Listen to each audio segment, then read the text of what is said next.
आदाब नाजरीन, मैं इरफान राही टीएफआई उर्दू में आपका बहुत बहुत इस्तकबाल करता हूं और टीएफआई उर्दू की इस ख़ास पेशकश में हमारे साथ मौजूद हैं जनाब संदीप तोमर साहब, जो कि एक उपन्यासकार हैं, कहानीकार हैं और हिंदी की बहुत सारी विधाओं में आप लिखते हैं। आइए इन्हीं से इनके रूबरू होते हैं और बात करते हैं, कुछ इनके बारे में, कुछ इनकी किताबों के बारे में, कुछ शायरी के बारे में। जनाब संदीप तोमर साहब, आपका बहुत बहुत इस्तकबाल है टीएफआई उर्दू में। शुक्रिया जनाब।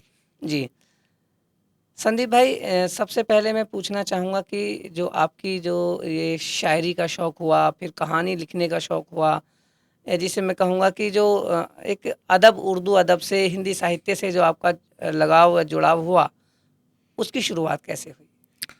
मैं ये कह सकता हूँ कि बचपन में जब हम पढ़ते थे, स्कूल के विद्यार्थी थे, कुछ शायरी की किताबें जो 1-1 रुपए की, 50-50 पैसे की आती थी, जी। उनको पढ़ते थे। तो उनके कुछ शेर अच्छे लगते थे, उनको हम कॉपी कर लेते थे और दोस्तों में सेखी बगाड़ने के लिए उनको सुनाया करते थे। तो बड़ा मज़ा आता था, लगता था कि देखो दोस्तों में हमारी एक धाक बन गई है कि हम इनसे कहीं बेहतर हैं। तो वहाँ से कुछ ऐसा लगा, फिर ये हुआ कि जो उस समय वो लिखे, उनकी थोड़ी-सी लाइनों को चेंज कर लिया, अपने रूप में ढालने की कोशिश की, लगने लगा कि अरे हाँ, ये हमारा अपना क्रिएशन है।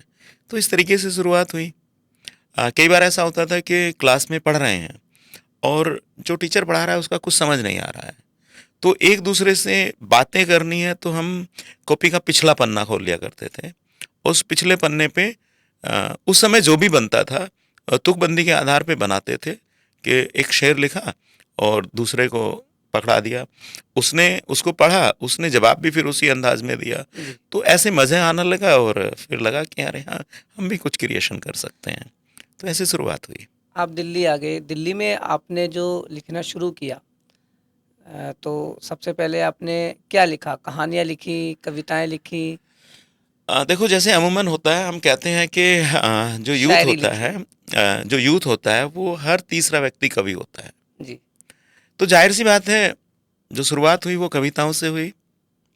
टूटे फूटे शेर तो लिखते ही थे, लेकिन वो साहित्य नहीं था। हुँ। मतलब अपने स्तर पे मैं अगर कहूँ तो मैं उसे साहित्य के रूप में देखता ही नहीं। लेकिन जब हाथ में नोटपैड आया और उस नोटपैड पे कुछ कविताएं, कुछ अतुकांत कविताएं, कुछ छंद मुक्त कविताएं जब वो आकार ले रही थी, तो वास्तव में साहित्य की शुरुआत वहीं से हुई। और जो मुझे याद आता है, मेरी जो पहली कविता छपी थी उसका नाम था ताकतवर हिजड़े। मानव मैत्री मंच एक था, अच्छा। जितेन कोही जी चलाते थे, हुँ, तो वो स्मारिका की तरह से निकालते थे। हुँ। तो सबसे पहली कविता 2001 या 2002 में उन्होंने छापी थी। उसके बाद हम लोग हिंदी अकेडमी से जुड़े, तो हिंदी अकेडमी प्रकाशन योजना निकालती थी, वो सहयोग से उसमें 7,500 रुपया वो दिया करते थे। जी। तो कुछ पांडुलिपि के रूप में कुछ कविताएं आ गई थी, मैंने उन कविताओं को वहाँ भेजा और पहली किताब सच के आसपास के रूप में वहाँ से छप के आई। तो इस मायने में मैं ये भी कह सकता हूँ कि वो कविताएं पत्रिकाओं में या अखबारों में नहीं छपी थी, वो सीधे किताब के रूप में आई। और मैं अक्सर कहता हूँ जब बातचीत होती है साहित्य की, कि लोगों की शुरुआत पत्रिकाओं से और अखबारों में अखबार, जी। छपने से होती है, उसके बाद किताब के रूप में आते हैं और बहुत समय लग जाता है। लेकिन मैं एक ऐसा व्यक्ति हूँ जिसकी कविताएं पहले किताब के रूप में आती हैं और उसके बाद वो अलग अलग अखबारों में या पत्रिकाओं में छपती हैं। अजीब शख्स है मेरा यार बोलता है, दुश्मन भी मुझे खुददार बोलता है। मैं हक पसंद हूँ, हक ही ईमान मेरा, मैं नहीं किरदार बोलता है। आप बहुत मुखर होके लिखते हैं, कई बार मैं फ़ेसबुक पे देखता हूँ या आपके जो लेख होते हैं, आप जो समसामयिक राजनीति होती है, जो सियासत होती है या कहीं पर भी एक ज़ुल्म होता है, उसके खिलाफ बहुत खुल कर के लिखते हैं। ये लिखने की वजह क्या है कि कौन-सा संदीप तोमर उसको लिखता है? मुझे ऐसा लगता है, पहले तो मैं ये स्पष्ट कर दूं कि जब मैं एक शिक्षक हूं तो मैं एक शिक्षक हूं, तब मेरा काम पढ़ाना है। जब मैं एक साहित्यकार हूँ, एक कवि हूँ, एक कहानीकार हूँ, तो मेरा काम कहानी और कविताएं लिखना है। लेकिन मुझे लगता है कि देश के हर एक नागरिक के अंदर एक राजनीतिज्ञ भी होता है। राजनीतिज्ञ होने का अर्थ सीधे सीधे राजनीति में इलेक्शन लड़ना नहीं है। जी। आपकी राजनीतिक समझ बनना भी आपको राजनीतिज्ञ बनाता है। तो उस मामले में मैं कहता हूं कि हर एक व्यक्ति को राजनीतिज्ञ होना चाहिए। और अगर आप राजनीतिज्ञ हैं तो आप बैक ऑफ लिखें। सिस्टम में अगर आपको खामी लगती है तो उस खामी को आप नहीं लिखेंगे तो कौन लिखेगा। क्या पढ़ाते हैं आप? कौन सा विषय मैं पढ़ाते हैं? विज्ञान का शिक्षक हूँ। विज्ञान का। और जो आप लिखते हैं वो ज़्यादातर रोमांटिक लिखते हैं? जो आपकी जो नॉवेल्स हैं, जैसे थ्री गर्लफ्रेंड बहुत मशहूर आपका हुआ, जी, तो कुछ उसके बारे में बताएं। थ्री गर्लफ्रेंड को लिखने की क्या वजह रही? देखो, जो आपके प्रश्न का पहला भाग है हाँ। कि विज्ञान का शिक्षक हूँ और प्रेम लिखता हूँ, मुझे लगता है कि विज्ञान हमें प्रेम सिखाता है। अच्छा।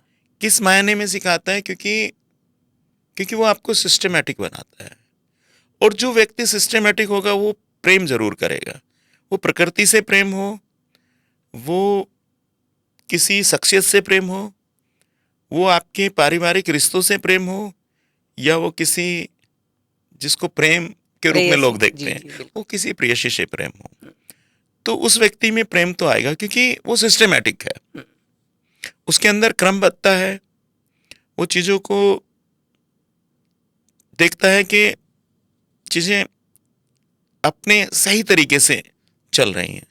तो ऐसा व्यक्ति जीवन को सुचारू रूप से जीना चाहेगा, तो उसका एक अभिन्न भाग है प्रेम, तो प्रेम तो करेगा ही। दूसरी बात है, आपने बात की मेरे पहले उपन्यास की। वो पहली पुस्तक नहीं है, वो पहला पहला उपन्यास। उपन्यास है। तो पहले उपन्यास जिसका शीर्षक ही लोगों को चौंकाता है, थ्री गर्लफ्रेंड्स। चूंकि जब मैं इसको लिख रहा था उससे पहले चेतन भगत जी का एक उपन्यास आया था, हाफ गर्लफ्रेंड। तो मुझे लगा कि यार ये क्या है, आदि मतलब आधी प्रेमिका, आदि माशुका। मतलब आपने प्रेम किया वो भी आधा अधूरा, आपकी माशुका है वो भी आधी अधूरी।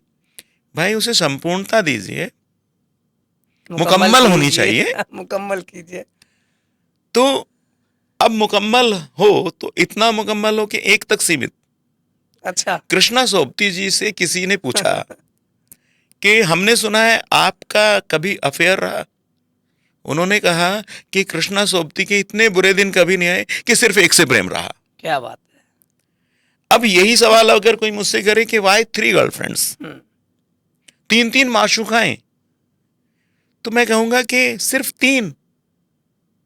वो एक उपन्यास है, वो एक किताब है, उस किताब की अपनी एक हद है। तो उस हद में वो तीन माशुकाएं ही आ सकती थी, तो उसमें तीन माशुकाओं का जिक्र है। अब अगर आप पूछें मुझसे ये कि भाई वो लिखा क्यों गया, हाँ, मैं बिल्कुल पूछना जो चाहूंगा। आपका प्रश्न क्यों था लिखा? वो जी। यही था, आपका जो सवाल है मैं वो यही- यही कि क्यों लिखा गया। जी।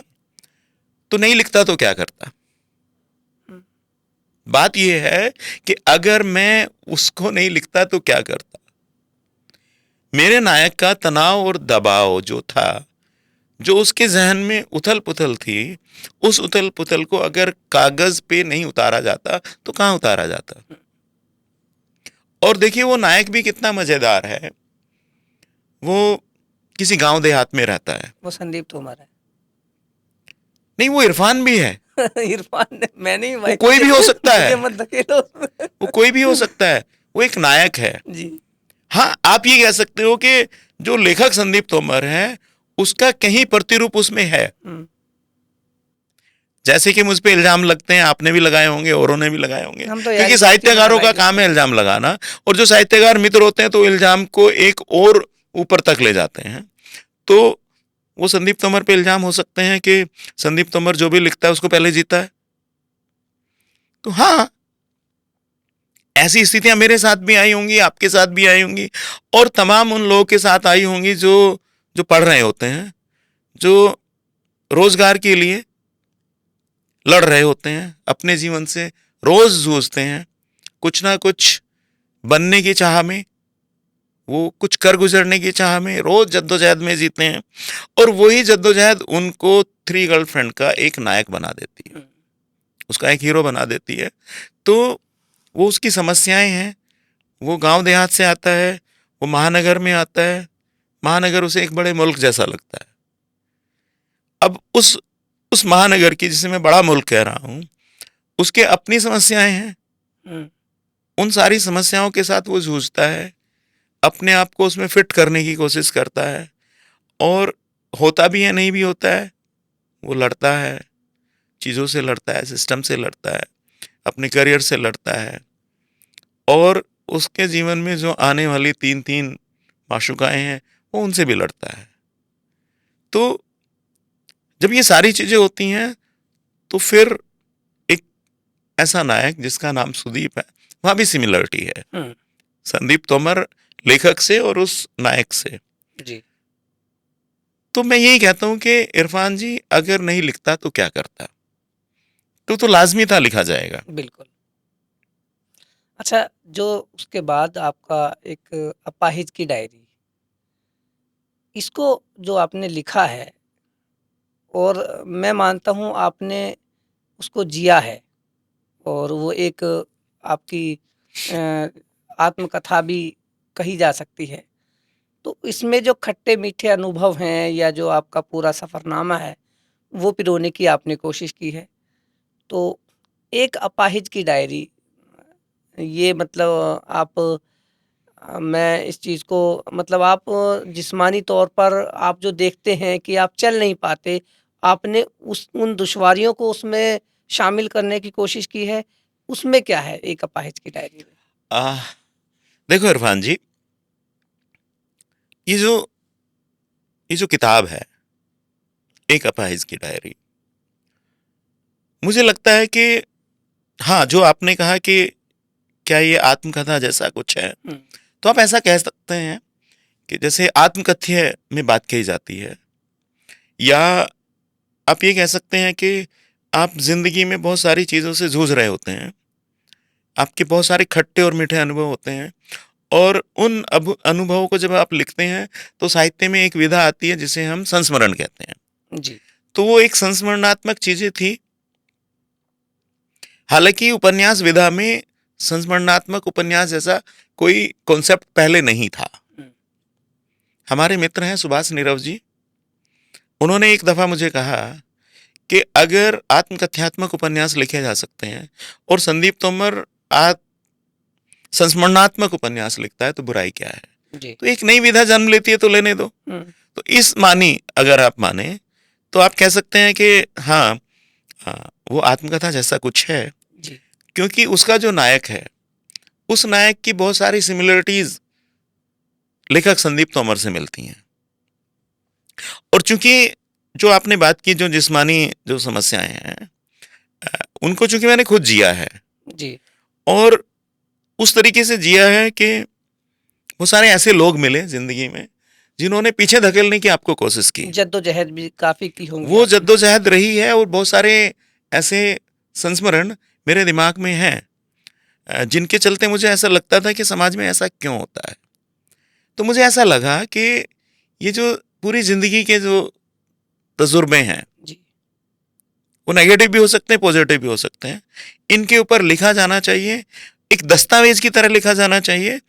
और इसलिए भी लिखा जाना चाहिए क्योंकि हिंदुस्तान में फिजिकली डिसेबल्ड लोगों को लेके जो डिस्कोर्स होना चाहिए, जी, मैं इसको दो तरीके से कहता हूं। मैं कहता हूं कि एक है डिस्कोर्स ऑफ लैंग्वेज, एक है लैंग्वेज ऑफ डिस्कोर्स। हमारे यहाँ, मतलब बहुत माफी के साथ मैं कहता हूं, हमारे यहाँ मतलब हमारे मुल्क में, हमारे हिंदुस्तान में वो दोनों चीजें नदारत है, मिलती नहीं है। माने आप उन लोगों के साथ किस तरीके का व्यवहार करते हैं, आपकी लैंग्वेज क्या होती है। हुँ, मतलब आप देखिए, एक व्यक्ति दूसरे व्यक्ति का जब परिचय कराता है, जी, अगर उसको कहीं भी फिजिकल डिफॉर्मिटी है उसकी वो निशानदेही तो करता वो है। निशानदेही करता है। वो कहेगा कि किसी की आंख में प्रॉब्लम है तो एक काना जी, मिला था, किसी के पैर में प्रॉब्लम है, अरे वो हमारे साथ एक लंगड़ा नहीं था, हाँ, किसी के हाथ में प्रॉब्लम है, किसी का हाथ कटा है तो ढूंढे। मुझे याद आता है मेरे गांव में एक व्यक्ति की टांग कटी हुई थी, वो खड़ाऊ लेके चलते थे। वो, माफ कीजिएगा, वो जो क्या कहते हैं उनको, जो बैसाखी लेके जी, चलते थे। तो उनका नाम जैसे रामानंद था तो गांव में छोटे नाम कर देते हैं, तो उनको रामे लंगड़े के नाम से ही बुलाते थे। एक महेंद्र थे जिनका हाथ कटा हुआ तो महेंद्र टूंडा ही उनको बोलते थे। माने ये जो सफिक्स और प्रीफिक्स नाम के साथ लगाए जाते हैं, इसके पीछे कौन सा मनोविज्ञान है? माने आप एक सक्षम व्यक्ति को अक्षम बनाने के लिए बिल्कुल। पूरी आपने कवायद शुरू कर दी है। माने भाषाई जो गंदगी आप परोस रहे हैं, समाज को दे रहे हैं, और आगे की पीढ़ी भी उनको पीढ़ी दर पीढ़ी उन्हीं नामों से पुकारेगी। उन व्यक्ति के जो संघर्ष है आपने उनको नहीं देखा, उनको नहीं समझा, और आप उनके साथ ऐसा व्यवहार करेंगे, ऐसी लैंग्वेज उनको बोलेंगे तो क्या होगा? तो मुझे लगता था ये सारे जो अनुभव हैं, तो आप ये कह सकते हैं कि जो एक अपाहिज की डायरी है उसमें एक शब्द जरूर लगा है, लेकिन वो किसी एक की डायरी ना होके उन तमाम लोगों की डायरी है जो रोज उन चीजों से जूझते हैं। रोजमर्रा की जिंदगी में जो उनके सामने चीजें आती हैं, जो समस्याएं आती हैं, तो इसलिए मुझे लगता है कि ये लिखा जाना भी बहुत जरूरी था। S for Siddhi. S for Siddhi एक अलग तरह का उपन्यास है। मैंने जब लोलिता पढ़ा और उसके बाद मैंने 11 मिनट्स उपन्यास पढ़ा, तो मैंने ये देखा कि ये जो दोनों उपन्यास हैं, इस तरह का क्या हमारे हिंदुस्तान में कोई ऐसा उपन्यास आया है जो नारी के ऊपर हो, या ये कहें कि जिसकी जो पात्र है वो महिला है। और कथ्यात्मक उपन्यासों में एक बड़ी चीज होती है, अगर महिला लिख रही है तो महिला पात्र पे लिख रही है, पुरुष लिख रहा है तो पुरुष पात्र पे, यानी कि जैसे इसमें कोई सुलताई साहिबा ने लिखा है, तो काफी लिखा है उन्होंने। वो क्या है कि आप देखेंगे कि वहां लेखिका या लेखक भी उसी जेंडर से है जिस जेंडर से वो आत्मकथ्यात्मक लिखा गया है। बिल्कुल। तो ये प्रयोग जो है ना, ये बहुत जटिल था। यानी कि जो लेखक है वो जब आत्मकथ्यात्मक उपन्यास लिखेगा तो पहले वो अपने आप को उस नारी पात्र के रूप में ढाले और फिर लिखे। मतलब मैं ऐसा करती हूँ, मैं ऐसा सोचती हूँ, मैंने ये जीवन जिया है, और जब मैं इस परिस्थिति से गुजर रही थी, जब लेखक इस तरीके से लिखेगा पुरुष होके, तो उसके लिए कितना मुश्किल होगा। तो ये सारे मुश्किलात जो थे उनका मुकाबला ही इस उपन्यास में हुआ है, पहली बात। दूसरी बात, इसका जो पात्र है, जो महिला है, उसने जीवन में प्रेम में जितने धोखे खाए, उसे लगातार इश्क हुआ, अलग अलग से इश्क हुआ। जैसे हम कहते हैं कि जिंदगी में इश्क एक ही बार होता है, मैं इस बात को सिरे से खारिज करता हूं। मैं कहता हूं कि अगर आपके अंदर दिल है, दिमाग है, और परिस्थितियां ऐसी होती हैं कि कोई इंसान है जो आपको बहुत अच्छा लगता है, और उसके साथ जब मुलाकातें होती हैं तो जाहिर सी बात है उससे इश्क हो जाएगा। क्या आपको अलग अलग चीजों से इश्क नहीं है? तो फिर एक ही इंसान से इश्क कैसे हो सकता है? तो बहुत इंसानों से इश्क होगा और बार बार होगा। जब जब ऐसी ऐसी स्थितियां बनेंगी तो आपको इश्क हो जाएगा। तो मेरी उस पात्र को भी बार बार इश्क होता है, धोखे मिलते हैं, धोखों से सीखती है, लेकिन फिर कोई ऐसे हालात बनते हैं, फिर उन हालातों में वो इश्क कर बैठती है।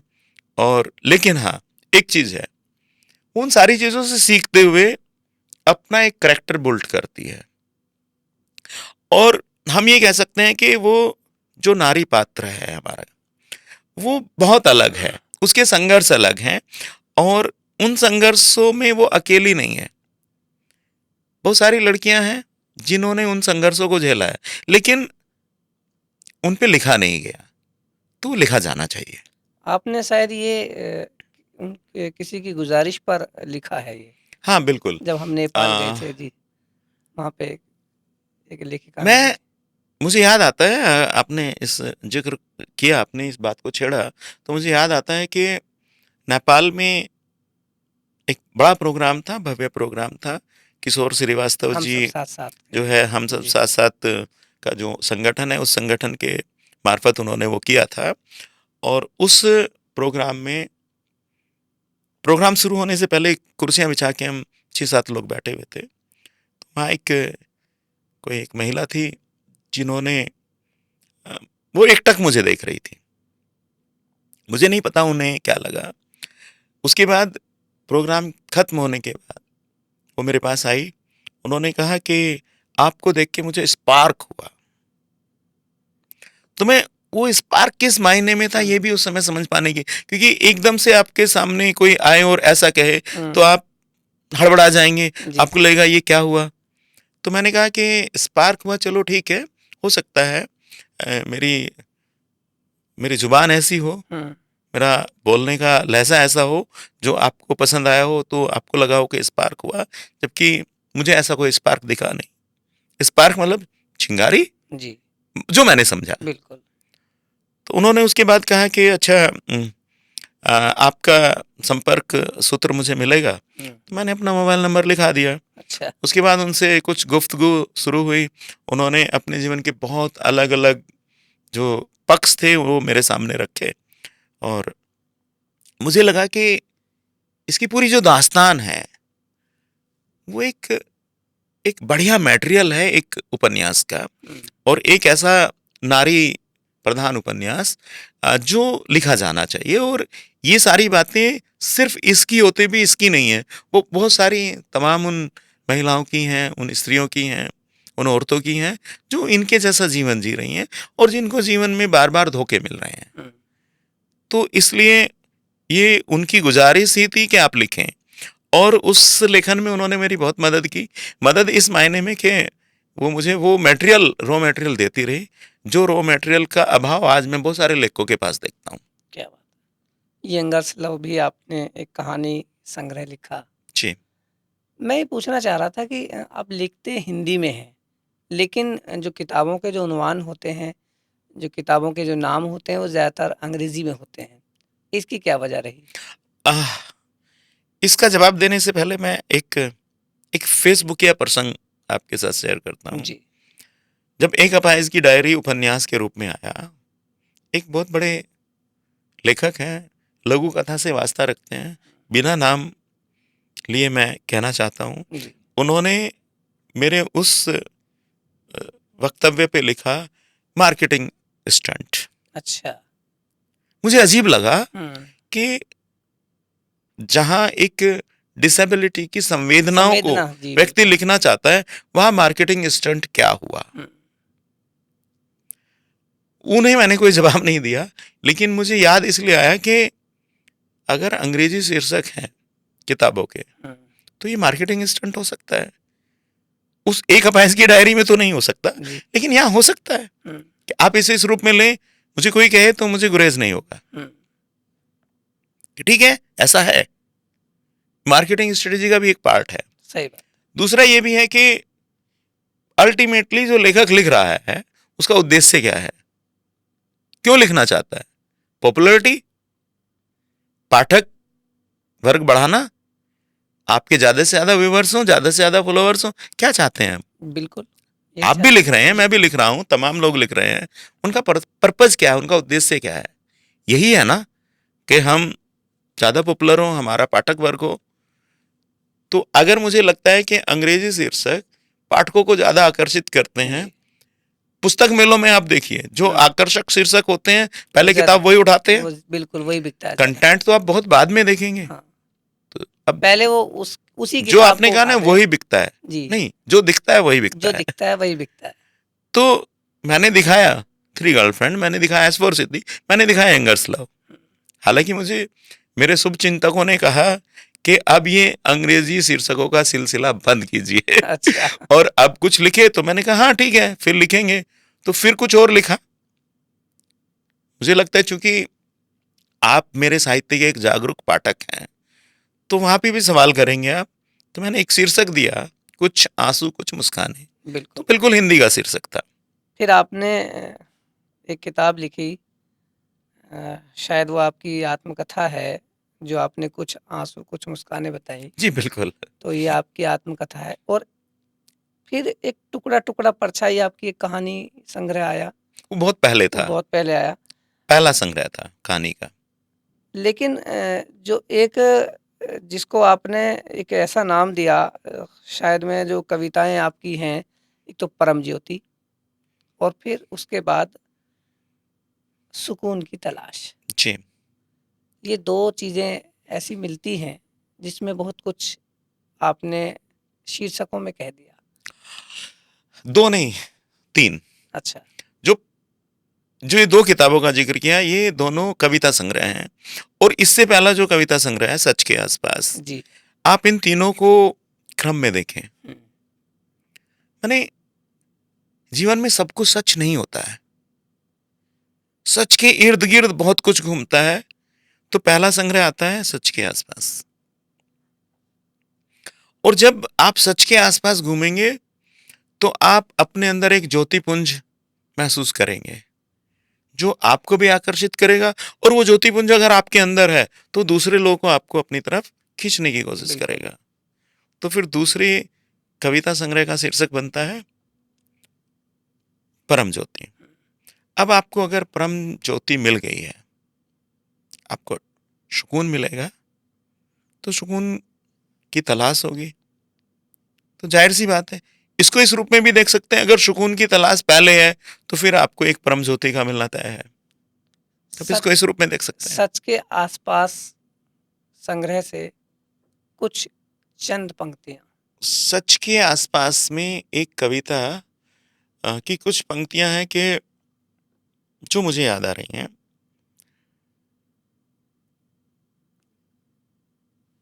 कि एक नारियों के ऊपर बहुत सारी बातें कही गई हैं, हुँ। तो उसमें मैंने लिखने की कोशिश की कि ऐसी स्थिति है कि काश मैं विक्रमादित्य का सिंहासन पा जाऊं और एक न्याय की पुकार हो, तो फिर लेखक क्या करेगा, कवि क्या करेगा। तो वहाँ एक इस तरह की स्थिति है जिसमें मैंने कहा कि अ, जो नारी के साथ अन्याय हुआ है, उस अन्याय पे स्थिति ऐसी बनती है कि हमने देखा कि भाई द्रौपदी के साथ धर्मराज, तो वहाँ लिखा था कि हे धर्मराज तुम धर्म पर डटे रहे, हुँ। और हे मर्यादा पुरुषोत्तम राम तुम मर्यादा पर अड़े रहे, ना समझ पाए तुम उस नारी का दर्द, ना सुनी तुमने सीता की पुकार, ना सुन देखा तुमने द्रौपदी का जो जो उसकी स्थिति थी। तो उस पे उस तरह की कुछ पंक्तियां थी, वो एग्जैक्ट जो क्रम था वो मुझे याद नहीं आ रहा जी, है। जी। तो उसमें मैंने लिखा कि काश काश हो न्याय की पुकार, तो मैं उस नारी के हाथों तुम पुरुषों को दंड दिलवाऊं, और तुमने तो उसको अग्नि परीक्षा लेके या जुए में हार के तुमने तो जो भी स्थिति थी वो किया था, लेकिन मैं उस नारी से तुम्हें साधारण मनुष्य कहलवाऊं। मुझे लगता है इससे बड़ी सजा नहीं हो सकती। साहित्य समाज का दर्पण होता है, कहा जाता है, कहते हैं, लिखते हैं। आप किस रूप में देखते हैं इसको? आह, ये जो लोग कहते हैं ना साहित्य समाज का दर्पण है, हुँ। मैं इस स्टेटमेंट को सिरे से खारिज करता हूँ। साहित्य समाज का दर्पण हो ही नहीं सकता। साहि समाज का दर्पण क्या है? देखो, जब हम दर्पण की बात करते हैं, तो चूंकि मैं विज्ञान का अध्यापक हूं, तो मैं ये कहता हूं कि जो दर्पण है उसमें प्रतिबिंब दिखाई देता है, और जो समाज है वो एक पूरी प्रयोगशाला है। उस प्रयोगशाला में अगर आपने कहीं दर्पण रखा है, तो उस दर्पण से आपको प्रतिबिंब दिखाई देगा। तो मैं इस दर्पण सिद्धांत को प्रतिबिंबन सिद्धांत कहना ज्यादा पसंद करता हूं, क्योंकि साहित्य में वही परिलक्षित हुआ जो समाज में घट रहा था। लेखक ने जब उसको लिखा, तो वो दर्पण नहीं रहा, दर्पण से जो निकल के आया वो प्रतिबिंब बना।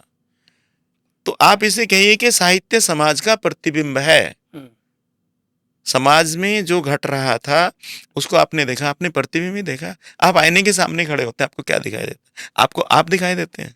नहीं, आप तो आईने के इधर हैं, जी। आईने के उधर आपको क्या दिख रहा है? आईने अपना के उधर आपको प्रतिबिंब। आपका प्रतिबिंब दिख रहा है। जी। आपका अक्ष है, आप नहीं है। बिल्कुल। अब आप देखिए, जो आपका दाया है वो प्रतिबिंब में बाया है, जो आपका बाया है वो दाया है। जी। तो आप ये कैसे कह सकते हैं कि साहित्य समाज का दर्पण है? साहित्य समाज का प्रतिबिंब है, यही सिद्धांत अपनाया जाना चाहिए। मकसद ये है कि कहने का जो लोगों का जो तरीका है, लेकिन कहने का मकसद ये है कि जो साहित्य में लिखा जा रहा है वो कहीं न कहीं समाज में होता है, घटता है, समाज की हाँ, घटनाएँ वो बिल्कुल। होती हैं। लेकिन आप ये देखिए ना, जब एक साहित्यकार लिख रहा है, क्या जो समाज में हूबहू घट रहा है वो उसे लिख सकता है? नहीं। रिपोर्टिंग है भैया वो। रिपोर्टिंग में और साहित्य में बहुत फर्क है। हुँ, जब साहित्यकार लिख रहा होता है, वो कितने पन्ने फाड़ता है, वो कितनी सारी चीजों को खुद खारिज करता है। लेकिन प्रेमचंद ने लिखा ना ईदगाह, हामिद का चिमटा जो है, वो कहीं न कहीं ऐसा ही है। सच एक नहीं, कहीं न कहीं से एक मैं सच्ची उससे उससे मैं इनकार नहीं कर रहा हूं। मैं ये कह रहा हूं कि सच्ची घटनाएं भी हुबहू नहीं लिखी जाती हैं, हुबहू लिखा ही नहीं जा जी। सकता। हाँ, बिल्कुल। आप ये देखिए कि हामिद के चिमटे में जो संवेदनाएं जी, प्रेमचंद ने डाली, वो संवेदनाएं प्रेमचंद ही डाल सकते थे, जी। वो इरफान या संदीप तोमर नहीं डाल सकते थे। तो वो जो उन्होंने संवेदना डाली उसे मैं प्रतिबिंब कह रहा हूं। बिल्कुल, बिल्कुल। तो हूबहू नहीं होता। मैं कह रहा हूं कि जब साहित्यकार लिख रहा होता है, वो बहुत सारे पन्ने खुद फाड़ता है, अपने लिखों को बार बार खारिज करता है, और वो समाज को बहुत रिफाइंड चीज फिल्टर करके देना चाहता है। उस दौरान जो लेखक है, जो साहित्यकार है, वो कितनी बार टूटता है, कितनी बार गिरता है, फिर उठता है, फिर संभलता है, फिर उसे ठोकर लगती है, फिर वो संभलता है। उस बीच का जो दर्द है, उस दर्द को तो आपका पाठक भी नहीं जानता। जी, अगर ये प्रतिबिंब ना होके दर्पण होता, तो उस दर्पण में वो सारी चीजें आपको स्पष्ट दिखाई देनी चाहिए थी। उस साहित्यकार का दर्द, उसका वो रोना, उसका चिल्लाना, उसकी बौखलाहट, उसका अपने बाल नोच लेना, वो सारी चीजें तो आपको दिखी नहीं। आपको तो एक बहुत अच्छी और सुंदर कृति दिखाई दी। हामिद का चिमटा लिखते हुए जो दादी के हाथ तवे पे जलने वाली जो स्थिति है, क्या उस स्थिति को बार बार महसूस करके प्रेमचंद की आंखों में आंसू नहीं आए होंगे? बिल्कुल। तो वो जो आंसू हैं, और आज वो भी वो ज़िंदा है, वो कहानी जो है, मुकम्मल है, जीवंत है बिल्कुल। मुकम्मल कहानी है। तो जीवन तो रहेगी। जो चीजें मुकम्मल होती हैं वो हमेशा कालजी हो जाती हैं। हुँ। आप क्या चाहते हैं या क्या किस नज़रिए से देखते हैं कि अ, जो मौजूदा दौर है, बहुत उथल-पुथल का दौर है, बहुत सारे मुल्कों में कशीदगी भी है, जंग जैसे हालात आप देख रहे हैं फ़लस्तीन, इज़राइल, ईरान, लेबनान। तो ऐसे दौर में और हमारे मुल्क में भी बहुत सारे ऐसे आंकड़े देखने में आ रहे हैं, भुखमरी, प्रदूषण और भी चीज़ें ऐसी हैं, रेप के केसेस होते हैं और प्रोटेस्ट करने की आज़ादी नहीं है, बहुत सारी चीज़ें हैं, बोल नहीं सकते, बहुत सारे मुद्दे ऐसे हैं। तो आज के दौर में साहित्यकार पर कुछ असर होता है इन बातों का? देखो, असर कितना होता है ये एक व्यक्तिगत मामला है। हुँ। कोई क्या साहित्य लिखा जा रहा है ऐसे मुद्दों पर? ये लिखा जाना चाहिए? बहुत कम है, अगर है तो बहुत कम है। अगर बात यह कि क्या लिखा जाना चाहिए, तो मुझे लगता है कि यही है जो लिखा जाना चाहिए अब। इस तरह की लगातार इस तरह के जो मटेरियल आपको दिखाई दे रहा है, जिसे हम साहित्य में रॉ मटेरियल कहते हैं, हुँ। अगर वो रॉ मटेरियल आपको दिखाई दे रहा, उन पे बार-बार लिखा जाना चाहिए, क्योंकि ये संवेदना का मामला है। अच्छा, पहले ऐसा होता था कि कहानी या कुछ ऐसी कहानियाँ जैसे मैंने ज़िक्र किया ईदगाह का या फिर कुछ ऐसी कहानियाँ कि जो एक लड़के-लड़की की हुई या कुछ ऐसी कहानियाँ जो पुरानी दादी-नानी की हुई। आज का जो दौर है, उसमें कुछ ऐसी कहानियाँ लिखी जाती हैं मॉडर्न टाइप मॉडर्न किस मायने में आप कहना मतलब जो मौजूदा जो मौज़ूआत हैं, जो समसामयिक विषय हैं, उन पर। चाहे वो कॉलेज की लाइफ़स्टाइल हो, चाहे वो कहीं देखो, इन किसी पे मुल्क का अगर आप इस रूप में देखते हैं तो फैंटेसाइज करने के लिए बहुत सारी चीजें लिख रहे हैं लोग। प्रेम एक पक्ष है, उस पे लगातार लिखा जा रहा है। प्रेम के जो रूप बदले हैं, जो मायने बदले हैं, उन पे लिखा जा रहा है। लव, रोमांस, सेक्स, धोखा जैसी उपन्यास भी मैंने पढ़े हैं, हम्म, तो वो भी है, उस तरह की फिल्में भी आप देखते हैं। लेकिन जो ये हिंसात्मक प्रवृत्ति का दौर है, उस प्रवृत्ति पे कुछ सकारात्मक साहित्य लिखे जाने की आवश्यकता है। उसका अभाव है, वो बहुत कम लिखा जा रहा है, और लिखा जा रहा है तो वो बहुत ज्यादा पब्लिक की लाइट में नहीं आ रहा है। जिसे बार बार पढ़ें, जो कम से कम समाज को एक दिशा देने की कोशिश करे।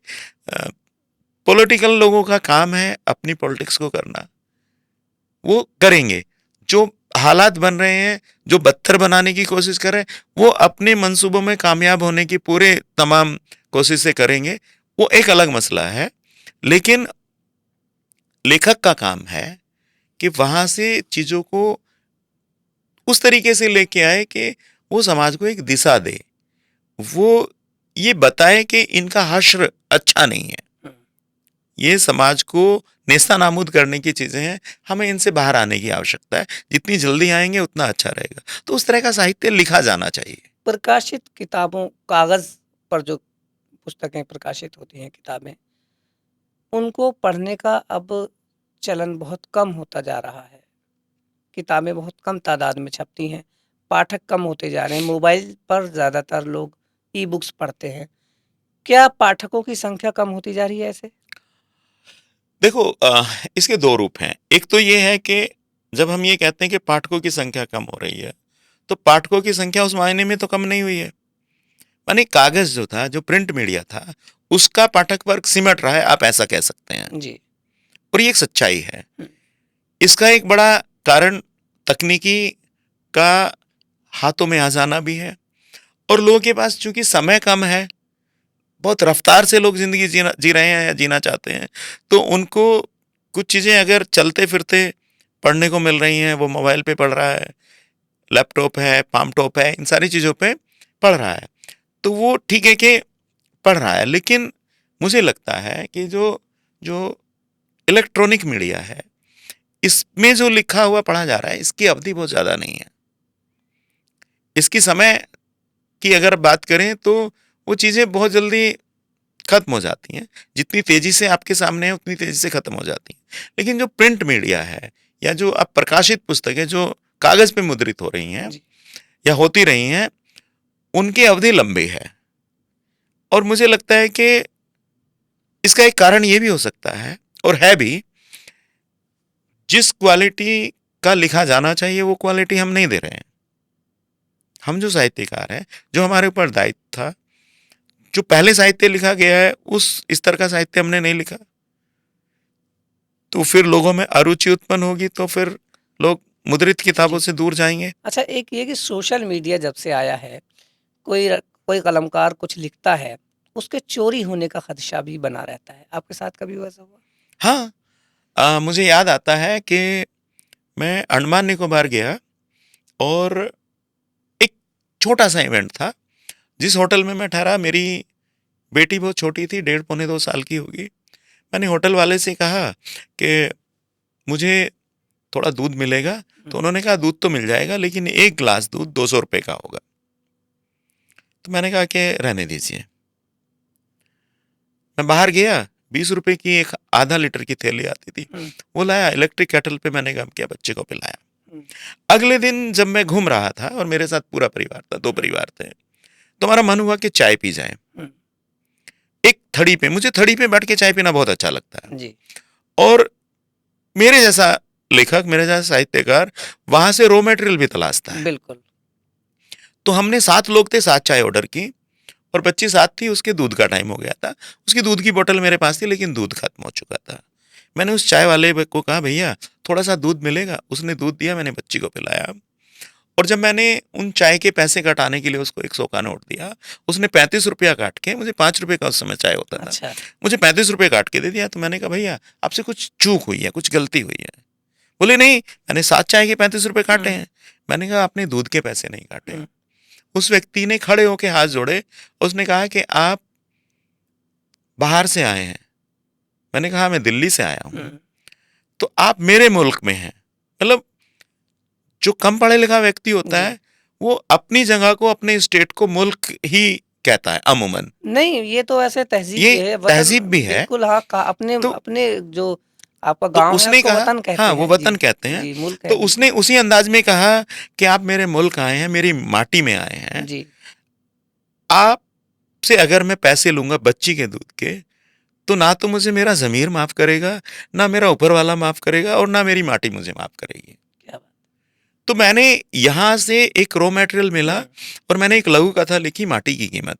हुँ, मज़ेदार बात ये देखी कि जब मैं एक लघु कथा संकलन निकालना चाहता था और मैंने लोगों से रचनाएँ माँगी, तो उसमें सिर्फ़ नाम और रकम बदल के, जहाँ ₹200 और आपने वो ₹35 का बात प्रकाशित था, की होगी किसी सोशल मीडिया पर पहले ही? तो हाँ, यही हुआ कि मैंने हुँ, हुँ, सोशल मीडिया पे प्रकाशित की और वो बहुत वायरल हुई और वायरल होते-होते किसी और नाम से मेरे पास आई। क्या बात! उस समय मुझे सबक मिला, आपके पास ही आ गई या संग्रह के लिए। तो संग्रह के लिए जो आया वो लगभग उसके जैसा था, हुँ, हुँ, लेकिन उससे पहले वायरल होके मेरे पास भी वो आ चुकी थी, मेरे व्हाट्सएप पे। जी। तो मुझे लगा कि लोग जब वायरल भी कर रहे हैं तो मेरा नाम हटा के कर रहे हुँ, हैं। हुँ, लेकिन मजेदारी की बात ये कि वो रचना चोरी करके उसमें नाम, पात्रों के और जगह, मतलब अंडमान की जगह कुछ जी। और जो वो रकम थी ₹200 और ₹35, उसको बदल के वो मेरे पास आ गई। और मैंने उन्हें कहा कि मोहतरमा ये आपने कब लिखी? हुँ, और मैंने कहा क्या ये आपकी रचना? उन्होंने कहा हाँ। तो मैंने जहाँ सोशल मीडिया पे प्रकाशित की थी वहाँ पे तिथि आती है, दिनांक आता है, तारीख आती है। बिल्कुल। तो मैंने उस तारीख का पूरा स्क्रीनशॉट लेके उनको भेजा हुँ, कि इस रचना को पढ़िए और इसको पढ़िए। और ये रचना संरचना में जो अ, यहाँ से इंद्रलोक से निकलती है। संरचना एक वार्षिक पुस्तक है, या आप मैगज़ीन उसे है। पत्रिका कह सकते हैं। वो निकलती है, तो उसमें वो छप चुकी थी। मैंने उस छपे हुए का, प्रकाशित का उसको स्क्रीनशॉट भेजा कि इस तरह की चोरियां।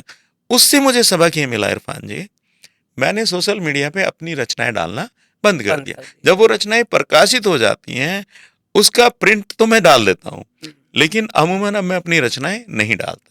तो ये जो सोशल मीडिया जिसे हम कह रहे हैं कि अब ये पॉपुलर है और ये है, हुँ, तो इसके खामियाजे तो भुगतने पड़ेंगे। और अभी तो आप देखिए इतनी स्पीड से लोग चल रहे हैं, अब वो पढ़ता भी नहीं है, अब वो सुनता है।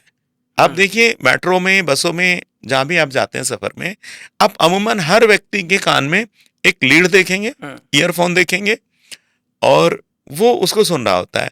हम लेखकों को भी मजबूरी है कि हमें समय के साथ चलना है और अपने पाठक वर्ग को बनाए रखना है। तो हम लोगों ने भी, बहुत सारे लोगों ने शुरू किया, पॉकेट अपनी बुक्स अब रचनाओं शुरू को हो गई। अपनी रचनाओं को हमने आवाज देना शुरू किया। पॉकेट एफएम जो चल हाँ, गया है। जी, तो अब उस रूप में वो। बिल्कुल।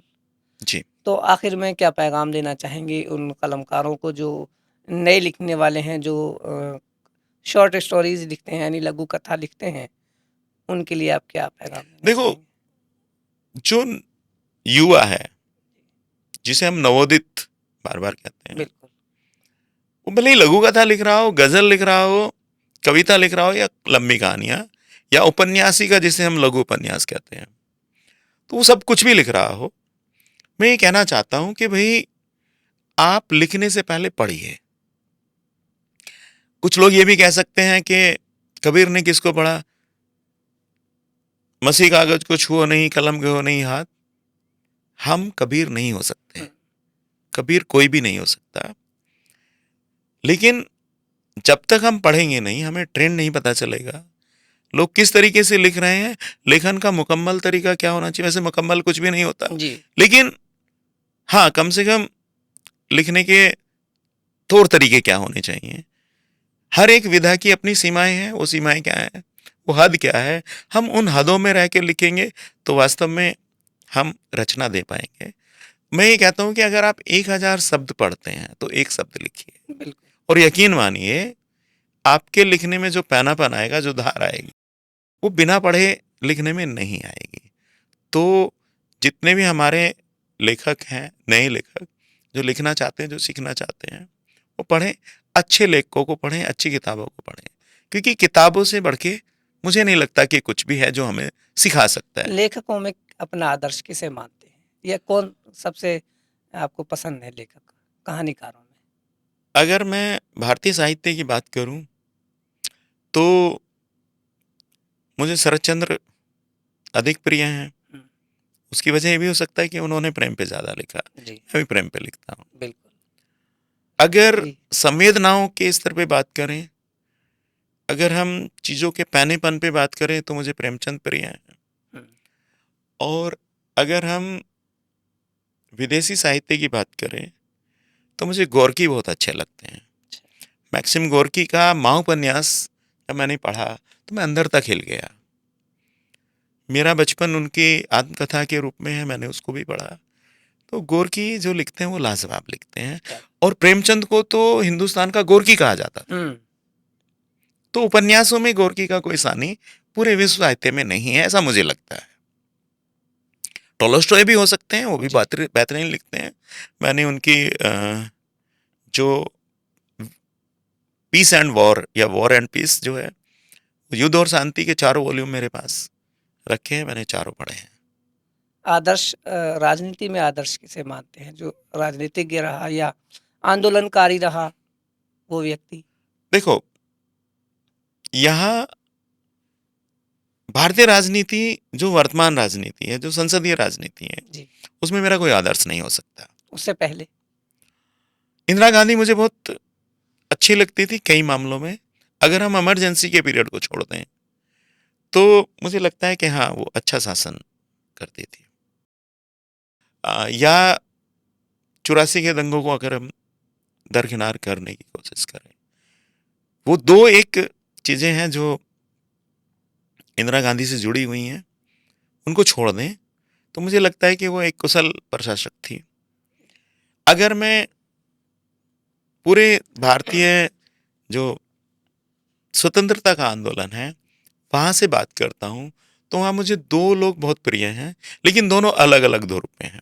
अच्छा अब देखिए, जो हम नरम दल और गरम दल की बात करते बिल्कुल हैं, या जो जिन्हें हम एक तरफ क्रांतिकारी कहते हैं और एक तरफ हम अहिंसात्मक लड़ाई लड़ने वाले कहते हैं, तो मुझे दोनों में से एक एक बहुत पसंद है। जी मैं सरदार भगत सिंह को अपना आदर्श मानता हूं कि ऐसी क्रांतिकारी विचार जो उनके थे हम्म, वो सबके होने चाहिए। बिल्कुल और अगर मैं कुशल राजनीतिज्ञ के रूप में देखता हूं तो मुझे गांधी नजर आते हैं। सरदार भगत सिंह का एक प्रसंग मुझे याद आता है। हम्म, उन्हें किसी ने कहा कि आप जो लड़ रहे हैं अंग्रेजों के खिलाफ या देश को आजाद कराने के खिलाफ, चलो हमने माना कि आपको आजादी मिल गई, फिर क्या करेंगे? हम्म, तो उन्होंने कहा, जो शेयर किया मैं आपको बताता हूँ। उन्होंने कहा कि आजादी एक नहीं, आजादी 3 प्रकार की है। अच्छा उन्होंने कहा, पहली आजादी राजनीतिक आजादी है, जिसके लिए हम अभी अंग्रेज सरकार से लड़ रहे हैं। बिल्कुल उसके बाद वो कहते हैं कि आर्थिक आजादी, उसके बाद वो कहते हैं सामाजिक आजादी। तो उन्होंने कहा कि अगर हमें राजनीतिक आजादी मिल भी गई तो फिर हम राजनीतिक आजादी के बाद सामाजिक आजादी और आर्थिक आजादी के लिए लड़ेंगे। उन्होंने कहा, किससे लड़ेंगे? हम्म, फिर तो हमारे भारतीयों की सरकार होगी। हम्म, तो उन्होंने कहा कि आजादी हर हाल में हर एक व्यक्ति का अधिकार है, जब तक वो नहीं मिलेगी और आखिरी व्यक्ति तक आर्थिक आजादी और सामाजिक आजादी नहीं मिलेगी, तब तक हमारा संघर्ष जारी रहेगा। सत्ता में कौन बैठा है उससे हमें बहुत ज्यादा मतलब नहीं होगा। भगत सिंह जी एक बहुत अच्छे पाठक थे, बहुत पढ़ते थे, बिल्कुल। बहुत किताबें पढ़ी। आ, जिस शाम उनको संदेश मिला कि आपको सुबह फांसी होनी है, वो एक दिन पहले जो टाला गया या जो किया गया, वो एक राजनीतिक षड्यंत्र था। जी उस रूप को हम छोड़ दें, उसमें हम चर्चा नहीं करें। तो भगत सिंह के पास जब ये सूचना आती है कि सुबह आपको फांसी होनी है, उस समय भी वो पढ़ रहे थे और उस समय वो लेनिन की जीवनी पढ़ रहे थे। तो ऐसा पाठक जिसको ये पता है कि आपकी फांसी मुकर्रर होगी, उसके बावजूद भी वो पढ़ रहे हैं, तो ऐसा पाठक कहाँ मिलता है? हमें ऐसा ही पाठक होना होगा जो अपनी अंतिम सांस तक हम किताबों से वास्ता रखें।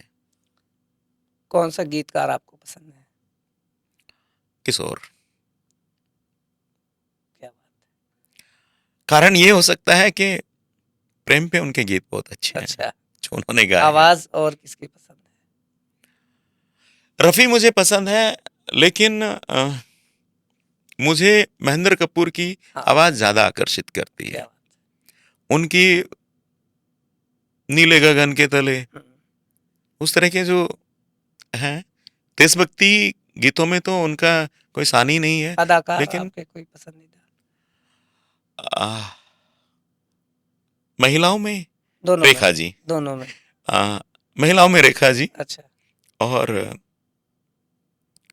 अगर हम नायकों की बात करें, फिल्मी नायकों की, तो उसमें एक लंबी लिस्ट हो सकती है।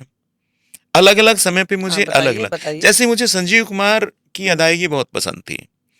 आ, खिलौना नया फिल्म दिन से। नई रात हम्म, का संजीव कुमार जो एक साथ 9-10 रोल करता है, हम्म, खिलौना का जो वो मैडनेस जी, को जो जीवंत उसने पर्दे बिल्कुल पे बनाया है, उसका कोई मुकाबला नहीं हो बिल्कुल सकता है। बिल्कुल। और भी बहुत सारी ऐसी उनकी फिल्में हैं। गब्बर सिंह वाली अपोजिट में जो ठाकुर हैं, उनकी डायलॉग डिलीवरी मुझे बहुत आकर्षित करती है। तो उनकी फिल्मों की मैं मुरीद रहा हूँ, आज भी देखता हूँ अगर मुझे कभी मौका मिलता है। और अगर उसके बाद में आगे बढ़ता हूँ तो एंग्री यंग मैन वाली जो अमिताभ की छवि है, हम्म, वो बहुत आकर्षित करती थी मुझे। अपनी जिंदगी में जो बनना चाहने वाली जो चाह थी ना, हम्म, वो मैं चाहता था कि मैं एक एडवोकेट बनूं और वो काला चोगा मेरे ऊपर हो। तो उस काले चोगे में मैंने जिस भी व्यक्ति को देखा फिल्मों में, उसने मुझे आकर्षित किया। अच्छा। विनोद मेहरा, हम्म, सुनील दत्त, उनकी वो अदायगी जो वो कोर्ट में दलीलें पेश करते थे, जी, तो मुझे ऐसा लगता था कि मैं बड़ा होके एक वकील बनूं। वकील बनूं और मैं ऐसा वकील बनूं जैसी डायलॉग डिलीवरी मैंने उनकी है। शत्रुघ्न सिन्हा को भी 1-2 फिल्मों में वकील के रूप में देखा, जी, मुझे वो सब आकर्षित करते थे। और उसके बाद फिर अगर हम आगे बढ़ते हैं तो अच्छा, आज के ज़माने में तो मुझे बहुत संभावना ही नहीं लगती कि हाँ, ये वास्तव में अदायगी है। नहीं, कुछ फिल्में जैसे आई, कोई कुछ ऐसी फिल्में आपकी पसंदीदा जो, चूंकि आप एक शिक्षक हैं, पढ़ाते हैं, तो उनसे मुतालिक जैसे बच्चों की ऊपर कोई या पेरेंट्स के ऊपर कुछ फिल्में जो आपको पसंद हो? हाँ, जैसे तारे ज़मीन पर एक फिल्म आई आमिर खान की, तो लोगों ने कहा कि ये बच्चों पे बहुत अच्छी फिल्म है। हम्म, तो मैं लोगों को ये कहता हूँ कि ये बच्चों के लिए फिल्म नहीं है, ये बड़ों के लिए फिल्म है, ये पेरेंट्स के लिए फिल्म है। तो लोगों को बड़ा अजीब भी लगता है कि भाई ऐसा कैसे हो सकता है, उसमें बच्चे के मनोविज्ञान को दिखाया गया है। तो मैं ये कहता हूँ कि जो बच्चों का मनोविज्ञान है, उस मनोविज्ञान को पेरेंट्स को समझने की ज़्यादा ज़रूरत बिल्कुल। है। क्योंकि वो बच्चा क्या बनना चाहता है, हमने एक एक अलग अलग तरह का एक फोबिया जैसा बना के रखा हुआ है कि नहीं, आपको डॉक्टर बनना है, इंजीनियर बनना है, ये बनना है। भाई, उस बच्चे की अपनी रुचि किस में है, उसकी दिलचस्पी क्या है, आपने इसको जानने की कोशिश नहीं की। तो वो जो बिल्कुल। ईशान है उस जी हाँ। तारे ईशान। जमीन पर मूवी में, वो ईशान एक आर्टिस्ट बनना चाहता है बिल्कुल। और वो आर्ट में बहुत परफेक्ट है। तो ऐसी उसको, एक फिल्म थ्री इडियट, उसमें भी तीनों हाँ, के थ्री अलग इडियट अलग। में भी आप ये देखिए कि जो एक व्यक्ति वाइल्ड फोटोग्राफी में बहुत एक्सपर्ट हो सकता है, आप उसको इंजीनियर बनाना चाहते हैं। वो मशीनों की आवाज़ों को पहचानेगा, वो मशीनों के साथ खेलेगा, मुझे तो लगता है कि नहीं। जिसका शौक है, उसको वाइल्ड फोटोग्राफी करनी है, तो भाई आपको उसको फोटोग्राफी सिखाने देना चाहिए। एक व्यक्ति है जो इंजीनियर बनना चाहता है, तो उसको बनने दीजिए। तो वो फिल्म भी बहुत अच्छे संदेश देती है, वो करके सीखने पे बात करती है। गांधी भी करके सीखने पे बात करते थे। अगर हम गांधी की शिक्षा व्यवस्था को देखें, जी। तो वो भी उसी पे बात करते थे। और जो जाकिर हुसैन बुनियादी तालीम की बात करते थे, उसमें भी वही सारी चीज़ें थी। तो उनको आज फिर से अगर हम ले आएँ और इन सारी फिल्मों से जो बच्चों को हमें जिस तरीके से पढ़ाना चाहिए, अगर हम साइकोलॉजिकल तरीके से, मनोवैज्ञानिक तरीके से उन चीज़ों पर अमल करना शुरू कर दें, तो मुझे लगता है कि एक बहुत बेहतरीन शिक्षा व्यवस्था अच्छा, आप बनेगी। शिक्षक हैं, शिक्षा और शिक्षक से जुड़े दो शख्सियत, देश के पहले पहले वजीर तालीम यानी शिक्षा मंत्री मौलाना अबुल कलाम आज़ाद और सर्वपल्ली राधाकृष्णन, इन दो शख्सियत के बारे में आओ, आपके विचार। आ, देखो, वो राष्ट्रपति हैं और देश के प्रथम नागरिक कहा जाता है नहीं, राष्ट्रपति को, राष्ट्रपति तो नहीं थे। सर्वपल्ली अच्छा, राधाकृष्णन। उनकी बात। अच्छा, पहले मेरा सवाल वो तो उनसे था। अच्छा। सर्वपल्ली राधाकृष्णन वो देश के प्रथम नागरिक हैं, एक अच्छे लर्नर रहे हैं, सिर्फ इतना कहना चाहूँगा। उनके जन्म दिवस को हम शिक्षक दिवस के रूप में मनाते हैं। आदर्श शिक्षक की मेरी परिभाषाएं बहुत अलग है। अगर आप आदर्श शिक्षक हैं तो आप राजनीति में नहीं जाइए, ये मेरा पर्सनल ओपिनियन है जी। आपने राष्ट्रपति बन के शिक्षा व्यवस्था में कितना योगदान दिया, ये बहुत महत्वपूर्ण है। जैसे मैं मिसाइल मैन के बारे में कहता हूँ, आप जब राष्ट्रपति बनते हैं, डॉक्टर एपीजे अब्दुल कलाम, बिल्कुल, जब आप राष्ट्रपति बनते हैं आपका योगदान शिक्षा के क्षेत्र में कितना है। मिसाइलें देश की आवश्यकताएं हो सकती हैं, सरहदों के लिए आवश्यकताएं हो सकती हैं, लेकिन हमारे देश की जो व्यवस्था है, जो देश के हालात हैं, उनमें मुझे मिसाइल का बहुत ज़्यादा योगदान नहीं लगता। मुझे लगता है कि बच्चे के हाथ में जो किताब है ना, वो सबसे बड़ी मिसाइल है। क्या बात, ठीक है। बात है जो शिक्षा मंत्री हैं प्रथम, उनकी जो काबिलियत है, उस काबिलियत को पहचान के अगर मंत्रिमंडल ने उन्हें शिक्षा मंत्री बनाया तो इस देश का लिए बहुत बड़ा एहसान किया गया। मौलाना अबुल कलाम आजाद, बिल्कुल। तो आजाद साहब के जो मौलिक विचार हैं, उन विचारों को प्रचारित किया जाना चाहिए।